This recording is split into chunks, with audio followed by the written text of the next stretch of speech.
Hello everyone, this is Omkant Thakur. I have secured All India rank 52 in UPSC Civil Services Examination 2019 through the medium of DKT, as you all know, the Delhi Knowledge Track. I will be sharing my UPSC Civil Services strategies regarding GS and Geography optional. So basically, a brief background, I would like to say that I have done schooling from Bihar board in Hindi medium, and then after that I have done my schooling and graduation in English medium and BTech from NIT Patna in computer science and engineering, and then I have worked also in Bangalore. After work I was not doing means I have to do civil service, but I was working, so I was not able to do justice with the job and not preparing well with the UPSC. So I left the job and came to Delhi to prepare for civil services examination. At that time there was no help from any side, no senior, no one, only my elder brother was there to guide me. So finally I decided that okay, I will join the coaching, and coaching gave me some mentorship that helped me, but I failed in 2016 attempt. So then I realized that just only doing coaching and just only following some toppers won't work. Then I assessed myself, known my strength and weaknesses, I analyzed, I overhauled my whole plan, and then in 17 I secured All India rank 396. In 2018 exam I secured All India rank 252, and in 2019 exam you all know that I secured 52 rank. So how I improved my ranks and what should be the strategy for UPSC civil services? Basically, when any aspirant, I would say anyone, whoever is topper right now, he was a new aspirant someday. So he was confused, he was not known to the UPSC, what should be read, what should be not read, what is the syllabus, what is relevant, what is irrelevant. So basically it comes to a point that they follow some topper. So just like any other topper, and there are many videos from DKT or any other channels, you would be watching many toppers. So just one addition into that, so you would be saying that means it may be confusing to you, but some of the people who are basically you know that they want to do the same kind of strategy they want to follow with my strategy, then it will be really somewhat it will be helpful. So I will go bilingual somewhat, because from UP Bihar side, from where I belong, many people are preparing in Hindi medium also. So I would like to think that whatever I am going to explain, it will be bilingual, so that it will help both kind of aspirants who are appearing in Hindi as well as in English medium. So coming to the point now, for GS, either it is prelims or mains, you have to see the syllabus first, and basically you have to divide your whole structure, whole plan in a structural manner. That's what it is called strategy. What we call in Hindi, it is Ranniti. So for a war we prepare a Ranniti, right? It's like a war. You have to prepare a strategy, like at what time, what should be finished, what should be read, what should be not read. So that's the main concern every aspirant has. So prelims has only the 7 pillars. You don't have to deviate from that. You see the syllabus, you will see the 7 point, 1, 2, 3, 4, 5, 6, 7, and it is history, art and culture, polity, geography, environment, economy, science and tech, and current affairs. And for each of that you need a certain set of books, NCERTs, and certain set of books. That's it. You don't have to go, you know, anywhere or any other topic. Some guide, it will be helpful, like you have to do at least 50 or 60 tests for prelims, so that to test yourself, like how much are you getting in your prelims test. That is the best plan, and you have to test yourself in the test kind of environment. So mind you that test is not a reading material. You have to read from the books and test yourself from the test paper, and test should be given in the time bound manner, just like the exam. So basically, coming to the point, for the prelims, you have history, art and culture. There you can read 6th to 10th new NCERT. Then for 11th 12th you go for old NCERT, and you revise old NCERT multiple times for the exam, at least 3 or 4 times, and see how you work in or how you perform in test series. That will be helpful.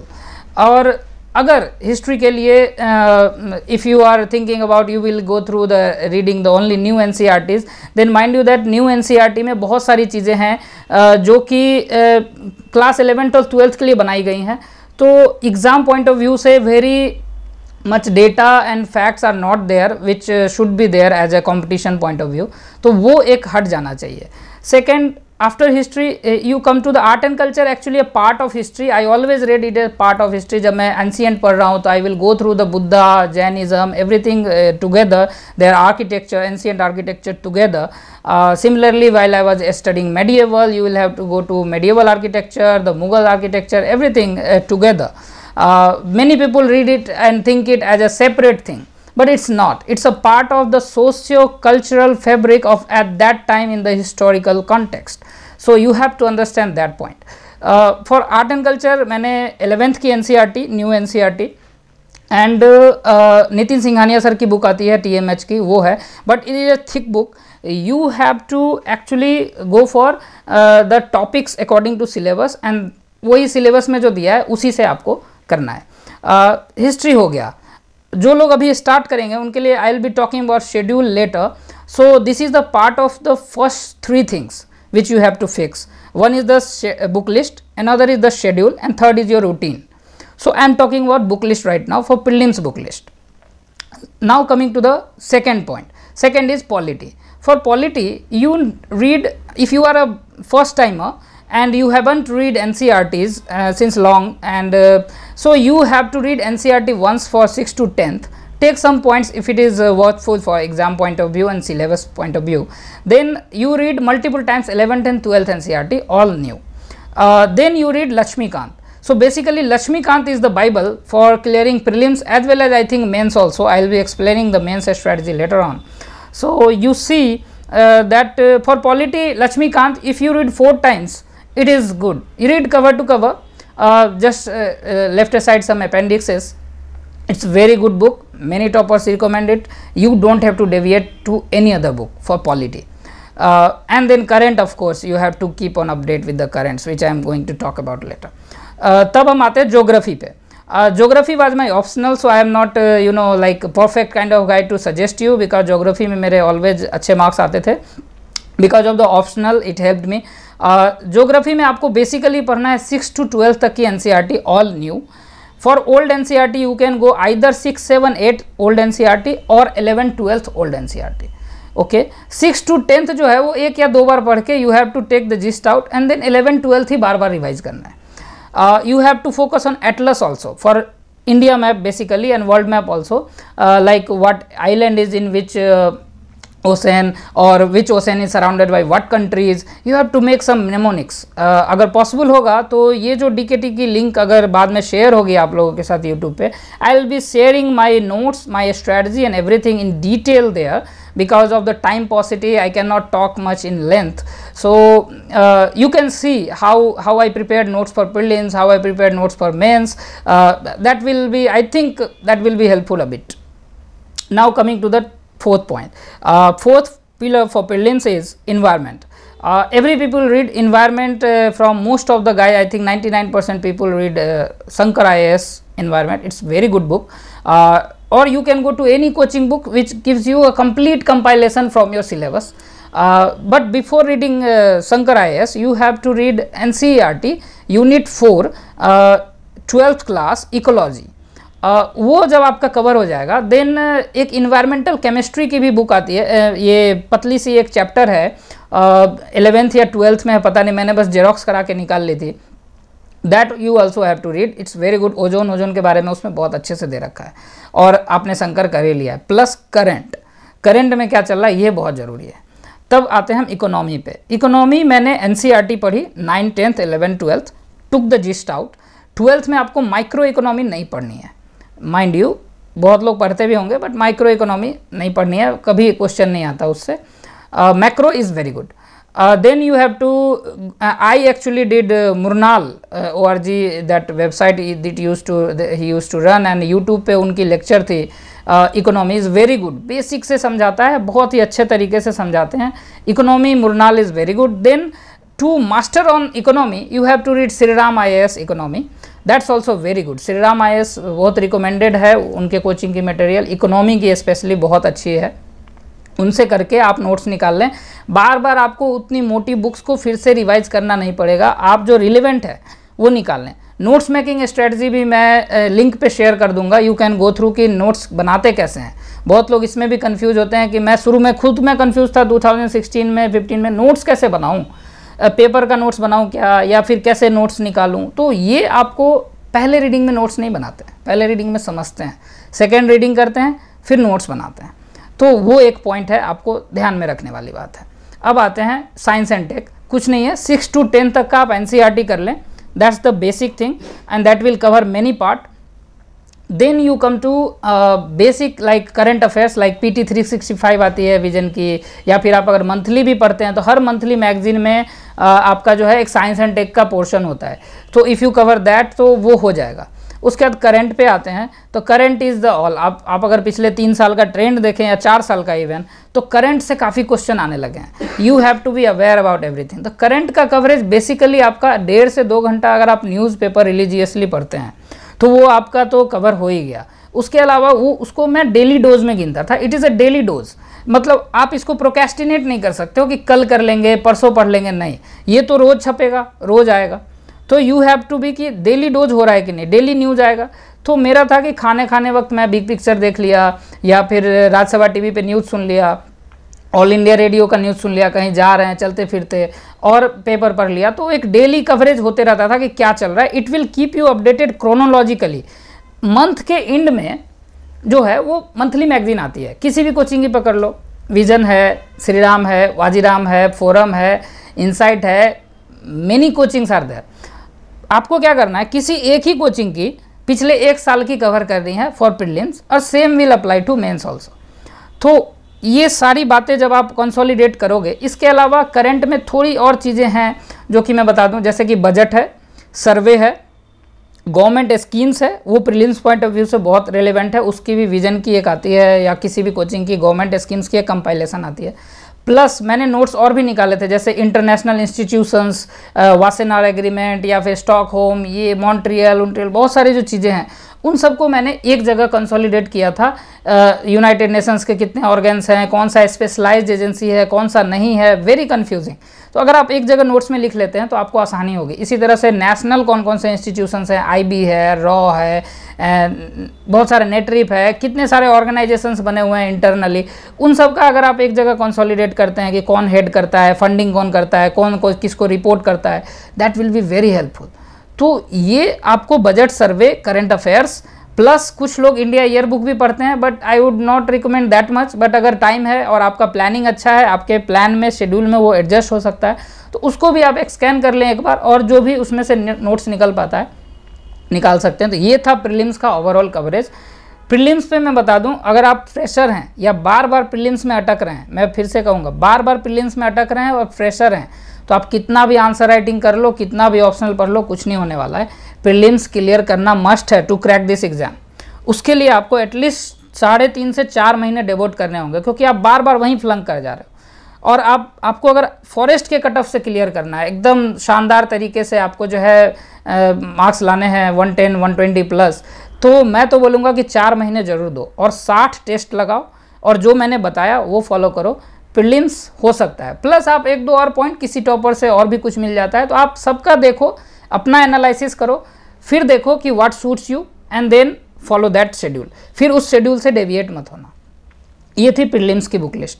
Mains की book list पे आते हैं। पहले हमारा पहला segment है book list का, जो हमें फिक्स करनी है, हमें दीवार पे चिपका देना है। चाहे कितनी भी अच्छी नोट्स और बुक्स और कोई भी कोचिंग मटेरियल मार्केट में आ जाए, we should not deviate from the book list which we have fixed, because वो आपका सिलेबस कवर कर रहा है, you don't have to deviate. Now mains पे आते हैं।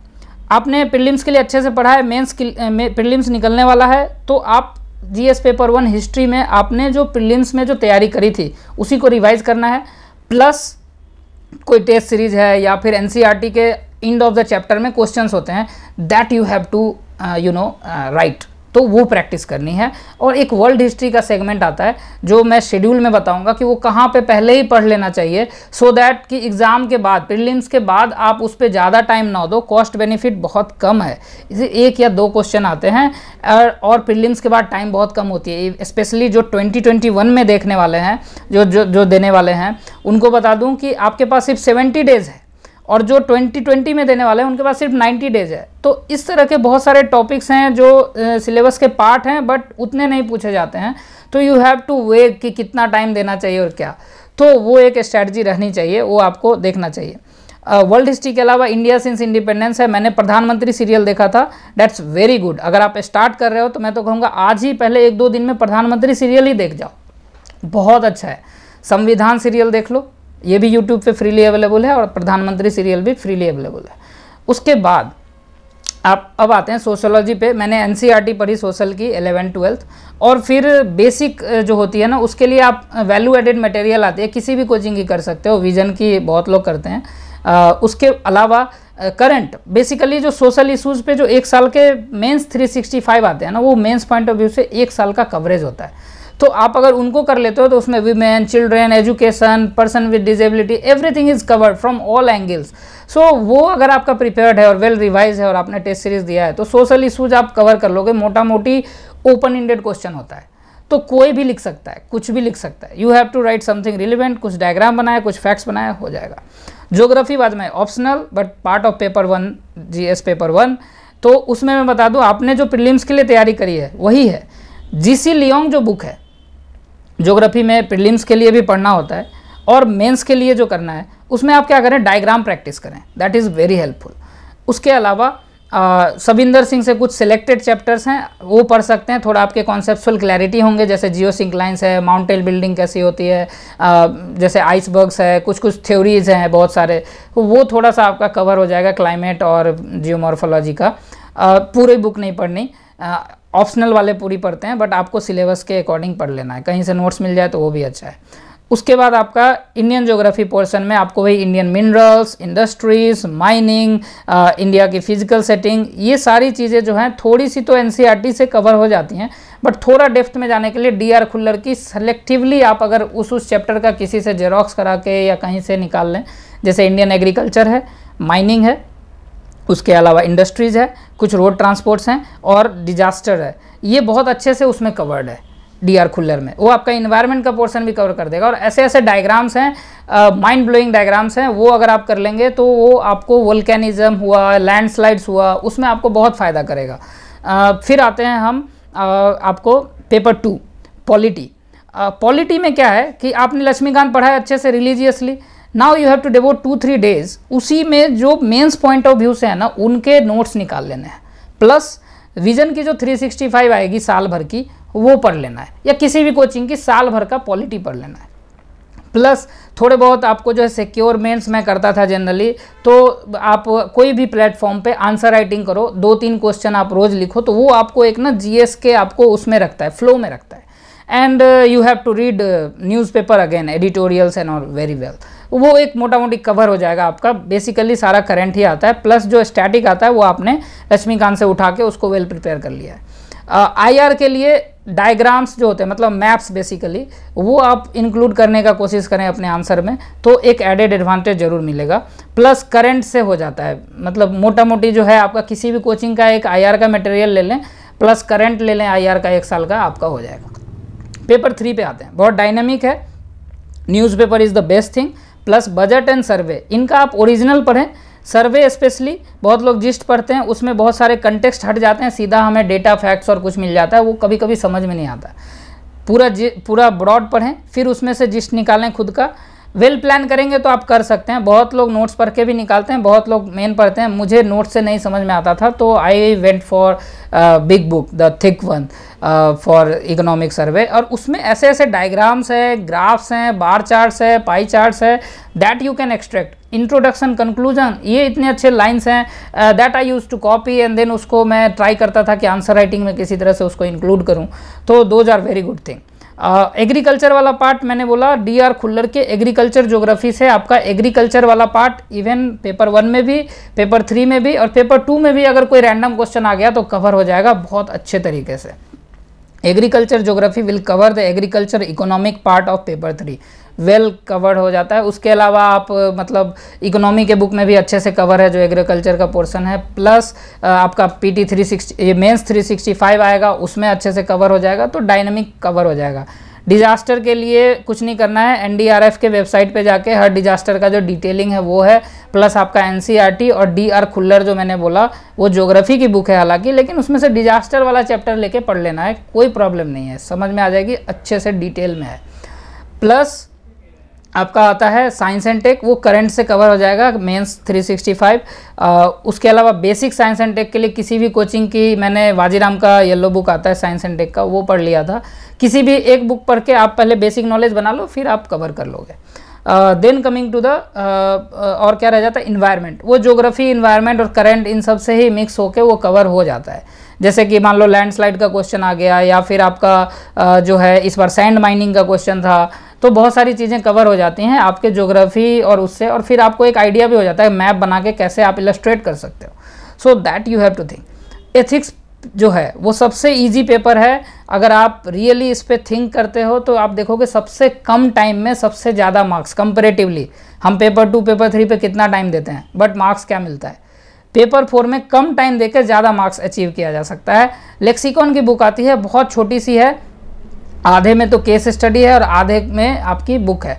आप एक बार पढ़ जाएं नोवेल की तरह, दूसरी बार पढ़ के उसके नोट्स निकाल लें, हर टॉपिक के लिए एग्जाम्पल का जगह छोड़ दें, आप एग्जाम्पल लिखें, ठीक है, उसका गूगल करके उस टॉपिक से अकाउंटेबिलिटी है, रिस्पॉन्सिबिलिटी है, उसके हर टॉपिक के लिए 2 या 3 एग्जाम्पल रेडी रखें, पब्लिक लाइफ से, हिस्टोरिकल लाइफ से, गांधी हैं, नेहरू हैं, या फिर नेल्सन मंडेला है, मार्टिन लूथर किंग जूनियर है, ऐसे आपको एग्जाम्पल्स रखने होंगे, गौतम बुद्ध हैं, इस तरह से।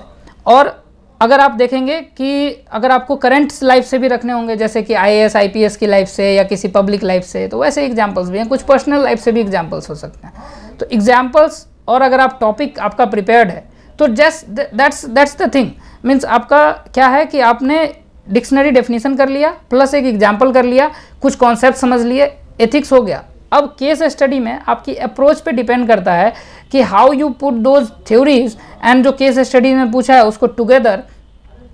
ये थोड़ा लंबा हो जाएगा, मतलब मैं लिंक शेयर कर दूंगा, उसमें आप देखना कि मेरे एथिक्स के नोट्स में आप देखना कि there were different ways to approach for case study. जैसे 6 केस स्टडी पूछते हैं, अगर मेरे पास 4-5 वे हों केस स्टडी को इनिशिएट करने का, तो मैं हर केस स्टडी का इंट्रो अलग तरीके से कर सकता हूँ। जबकि डिफरेंट, मैं लास्ट ईयर तक क्या करता था, मैकेनिकल इंट्रोडक्शन होता था मेरा कि this is stakeholders, these are stakeholders, these are the issues involve, and मैं इनिशिएट करता हर केस स्टडी में मैं वैसे ही इनिशिएट करता था। But last year I made changes, let the marks come, then I can means I will be assured कि जो मैंने स्ट्रेटजी अपनाई वो सक्सेसफुल थी। अदरवाइज अगर कम मार्क्स आए होंगे तो it may have been backfired, so that I don't know, but if it is successful I have got rank, so I think somewhat it would have worked. That is the part of ethics. You have to revise. Also अगर कुछ लोग नए हैं तो Michael sandal की एक video आती है, that you can watch. It's Harvard university में उनकी 10 लेक्चर की वीडियो है, to start in ethics. It is a very good lecture. You must watch. जैसे प्रधानमंत्री और संविधान सीरियल जरूर देखना चाहिए तैयारी स्टार्ट करने से पहले, उसी तरह से एथिक्स के लिए माइकल सैंडल की लेक्चर है, हार्वर्ड यूनिवर्सिटी में उन्होंने पढ़ाया है, यू मस्ट वॉच। फिर आप एथिक्स की लेक्सिकॉन पढ़ो, फिर अपने नोट्स निकालो, एग्जाम्पल्स रेडी करो, and that's it, case study का अप्रोच आ जाएगा। सो these were the general strategy from the prelims point of view, mains point of view, book list fix हो गया। अब आते हैं स्ट्रैटेजी पे, छोटा सा है, स्ट्रैटेजी में कुछ नहीं करना है। अगर आप, ये सेकेंड पिलर है, after fixing book list you have to fix strategy. जो शेड्यूल में जब आएंगे तो मेन है शेड्यूल आपका कि आप अगर 21 का प्लान कर रहे हैं तो you have to start right now. आपके पास 10 महीने हैं, 27 जून को पेपर है, फरवरी तक आप मेंस का पढ़ें, जैसे optional, NCERTs, answer writing practice, newspaper detail में, उसके बाद आपके हो गए क्या एथिक्स, वर्ल्ड हिस्ट्री, ये सब चीज़ें अगर आप फेब तक कवर कर लेंगे तो मार्च, अप्रैल, मई, जून, इन 3.5-4 महीने में आप अच्छे से प्रीलिम्स कर सकते हैं। हर नोट्स को 4 बार पढ़ना है, प्रीलिम्स वाले नोट्स को, बुक्स को, जो भी आप फॉलो करते हैं, प्लस टेस्ट सीरीज़ देनी है। कम से कम 60 टेस्ट दें, अपने आप को एसेस करें, रोज़ एक टेस्ट दें। मैं अपनी बात बताऊं, रोज़ एक टेस्ट देता था, रोज़ इन एग्ज़ाम टाइम सेटअप। पूरा 1.5 घंटे में मुझे 100 क्वेश्चन करना है, आधे घंटे रिजर्व रखता था to fill the OMR, but मैं OMR फिल करता नहीं था तो वो टाइम बच जाता था। But you have to practice OMR also for the newbie, I would suggest. और CSET का भी थोड़ा थोड़ा प्रैक्टिस अगर आप अभी फेब तक कर लेंगे तो फिर मार्च अप्रैल में आप जो एप्टीट्यूड वाला जो सेकेंड पेपर है CSET का, उसको आप अच्छे से टैकल कर पाएंगे बाय गिविंग द टेस्ट। तो ये ओवरऑल आपको शेड्यूल, एक लॉन्ग शेड्यूल बनाना पड़ेगा। फिर आती है रूटीन।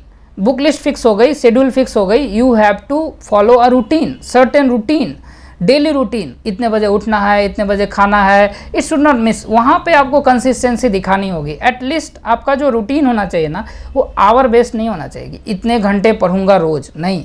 आपका होना चाहिए कि आपकी बुक लिस्ट फिक्स है तो नंबर ऑफ पेजेस भी फिक्स हैं, आपकी रीडिंग स्पीड भी फिक्स है।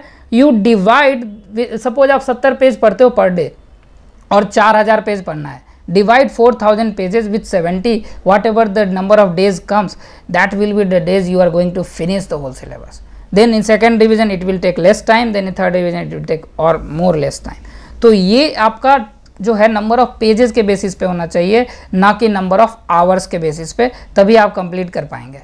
ठीक है, तो ये ओवरऑल था। और एग्ज़ाम में आपको डेडिकेशन चाहिए, कंटिन्यूअस मोटिवेशन चाहिए। मैं भी डिमोटिवेट होता था, मैं भी फिर से करने के लिए होता था। तो आप घर परिवार के साथ, जो लोग आपको पॉजिटिव न्यूज़ सुनाते हैं, जो लोग आपको ऑलवेज पॉजिटिवली मोटिवेट करते हैं, उनसे ही बातें करिए।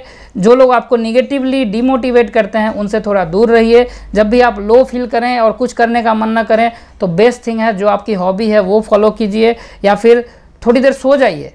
So I think that's all from the GS and for the prelims and mains point of view regarding the GS strategy from my side. Thank you all. Namaste. Jai Hind, Jai Bharat.